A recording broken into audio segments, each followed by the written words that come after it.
Bonjour à tous, c'est Maria et Nina pour cette nouvelle émission. Ce mois-ci, nous nous sommes posé plusieurs questions. Quelle est la place des femmes dans l'industrie musicale ? Notre génération sera-t-elle sourde à 30 ans ? Et enfin, comment la sécheresse touche le monde ces derniers temps ? On vous explique tout, place au générique. Télé Sorbonne. Nous les jeunes,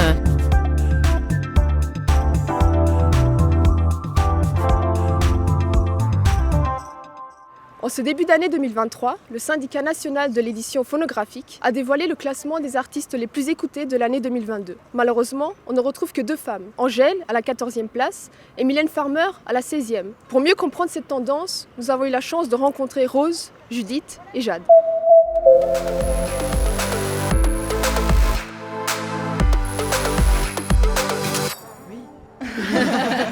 merci. On sait que c'est un monde d'hommes, on a tous grandi avec des artistes qui nous ont inspirés. Là, on les voit défiler à l'écran, que ce soit Angèle, Katy Perry, Pomme. On sait que Pomme, on lui a demandé de se raser et de faire des chansons sur les garçons. On l'a forcé à se maquiller. C'est sûr que ça fait un peu peur quand on arrive. Heureusement, elles sont passées avant nous et c'est des inspirations, je pense. Le rap, c'est une chanson qui dénonce, qui est violente, qui a des valeurs. Nous, on est un peu cantonnés à la chanson française qui parle d'amour, quoi. Donc c'est sûr que c'est difficile. Il y a des rappeuses incroyables, mais en France, ça s'est pas beaucoup démocratisé encore. C'est pas facile, c'est un monde d'hommes. Je comprends qu'on n'ait pas envie de se lancer dans le rap quand on est une femme, parce qu'au-delà du fait qu'on va mal t'accueillir à l'intérieur du milieu, tu vas même te faire bâcher à l'extérieur, tu vas passer pour une conne alors qu'il n'y a aucune raison, quoi. C'est super dommage quand même. Du coup, je pense à Sheila et Shai là, mais elles sont déjà vachement avancées dans leur carrière et encore aujourd'hui, elles sont quand même assez critiquées. Il y a des fois où on va les décrédibiliser alors qu'elles font un travail de fou.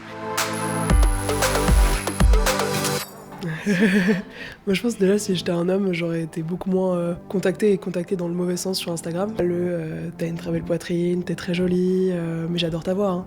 Je l'ai eu beaucoup. Je pense que vous avez déjà eu ces réflexions aussi, mais tu sais, quand tu dois te présenter sur scène ou même à une audition, je me suis déjà pris la tête sur ce que j'allais porter à une audition par exemple, en me disant ouais, est-ce que c'est vulgaire, tu te dis des trucs, après tu te dis pas du tout, genre en mode on s'en fiche, dans mon genre musical, j'aurais été plus libre.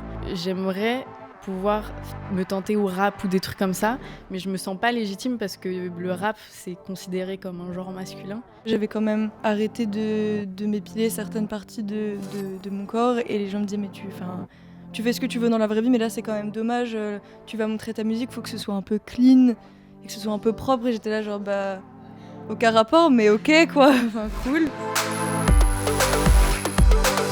En tout cas, je trouve que c'est assez historique ce qu'elle a fait, en vrai de vrai. Le mouvement MeToo a mené à cette chanson-là. Je pense que c'est bien parce que même elle a pu toucher des parents ou des générations au-dessus qui sont peut-être un peu plus dans les carcans, qui ont pu en discuter avec, leurs petits-enfants ou quoi. Donc je pense que ouais, ça a pu faire évoluer un peu les mentalités. Encore une fois, on en est loin, mais ça reste important. En parlant de musique, les festivals vont sûrement rythmer l'été de beaucoup d'entre nous. Mais quel impact sur notre santé et sur notre audition ? On vous a interrogé pour avoir vos ressentis.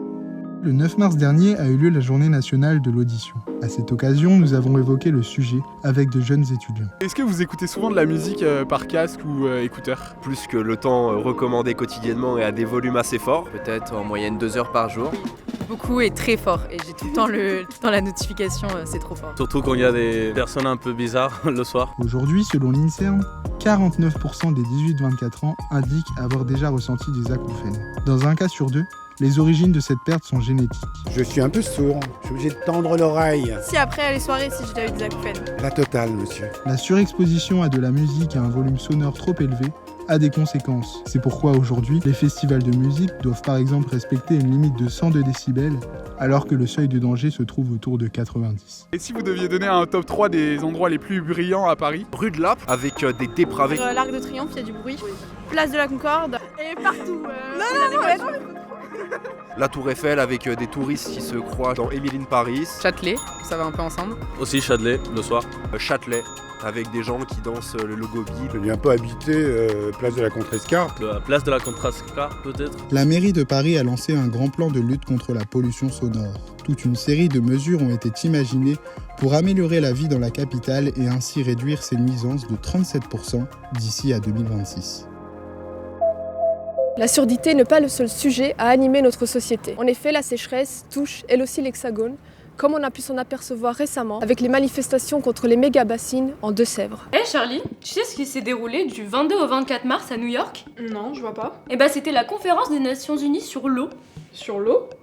Et il s'agit de la première conférence dédiée à l'eau douce depuis 1977. Mais qu'est-ce que c'est exactement? En fait, c'est une réunion ralliant plusieurs représentants internationaux visant à discuter de l'eau sous tous ses aspects. Celui de la santé, de l'environnement, du développement durable et de la coopération. L'eau est essentielle à la santé et la prospérité des populations et de la planète. Mais les phénomènes de sécheresse constituent un obstacle à cette prospérité. La sécheresse survient lorsque la quantité de pluie est nettement inférieure aux normales saisonnières, et ce, sur une assez longue période. Elle peut être accentuée par des températures élevées qui provoquent un assèchement des sols. La durée et l'intensité croissante des périodes de sécheresse sont les conséquences du réchauffement climatique. Si la sécheresse est dévastatrice dans certaines parties du monde, en France, elle a surtout énormément impacté les agriculteurs. Par exemple, ce maraîcher. Avec les arrosages que j'ai entre les choux, les poireaux, les cultures d'hiver, quand je mets mes rampes d'arrosage, je suis à 300 litres minute. On nous a dit tout d'un coup, même les maraîchers, les professionnels, vous n'avez plus le droit d'arroser. Il fallait arroser souvent le soir ou la nuit, à la frontale, pour être sûr d'attraper partout. Ouais, ça nous a bien embêtés. Un autre sujet majeur sur lequel vous avez sûrement pu être interpellé est la pollution des eaux. Comme pour les eaux de pluie, telle que l'a démontré l'étude menée par l'Université de Stockholm. Celle-ci, datant de l'année dernière, a dénoncé la présence de produits toxiques qui a rendu l'eau de pluie non potable partout dans le monde. Mais aussi concernant la pollution au sein des écosystèmes aquatiques, comme pour le village pêcheur de Minamata au Japon, dont les eaux ont été polluées au mercure, causant 900 décès il y a une cinquantaine d'années. La pollution des eaux, il y a des effets très directs sur la santé. Juste un exemple, c'est les microplastiques. Aujourd'hui, on entend ça partout. Faut savoir que tous les plastiques qu'on voit en mer qui flottent, en fait, petit à petit, ils se découpent en tout petits morceaux invisibles à l'œil nu. Et en fait, ça pénètre l'ensemble des organismes vivants qui mangent les poissons à la fin, c'est nous. Il faut espérer qu'on puisse remonter la pente, mais ça va nécessiter des efforts super importants qu'on ne fait pas trop.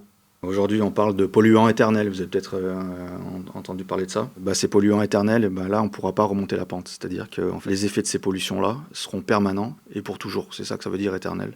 Et aujourd'hui, on est face à une telle pression que effectivement, il va y avoir besoin de mettre en place des accords internationaux. C'est super important de faire des efforts. S'il n'y a qu'un pays qui fait des efforts et les autres ne le font pas, par rapport à la question d'avant, on ne va pas vraiment résoudre le problème. Merci d'avoir regardé cette émission. On vous dit à la prochaine. Ciao!